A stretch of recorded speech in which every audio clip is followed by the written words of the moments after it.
untuk video tutorial kali ini saya nak kongsikan dengan anda macam mana nak simpan roti canai dalam flash kita dengan cara yang betul. Okey, ini satu contoh flash panas yang saya ada, dan biasanya ramai yang melakukan kesilapan ialah bila dia letak roti canai yang saiz flash dia sama dengan saiz roti canai. Akibatnya nanti roti canai itu akan basah dia punya keliling dia, rosak roti itu. Okey, jadi untuk dapatkan flash yang sesuai ialah flash yang besar sedikit saiz dia dari saiz roti canai anda. Kalau saiz roti canai anda tu biasa lebih kurang, saiznya lebih kurang 6 inci, so flash kita mesti lebih besar dari saiz tu. Okey, mungkin 9 atau 10 atau 12 inci bukanya. Alright.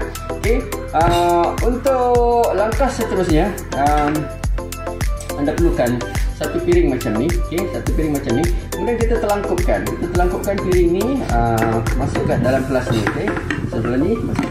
Okey, tujuannya bila kita letak macam ni, nanti roti canai duduk atas pinggan yang terlangkup macam ni.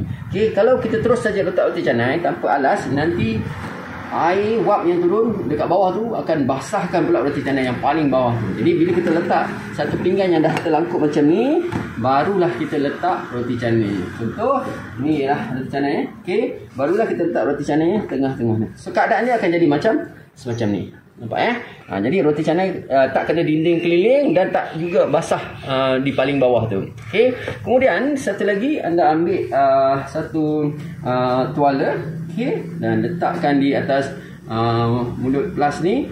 Barulah kita tutupkan flash kita supaya tuala tadi boleh serap juga segala wap panas yang naik dan dia tak meleleh di dalam ataupun keliling flash di sebelah bahagian dalam. Okey, sekian dulu untuk tip ringkas dari roti canai House and Cik DJ, dan boleh follow lagi untuk lebih tips and secret dalam roti canai. Jangan lupa like, share and comment. Terima kasih. Assalamualaikum.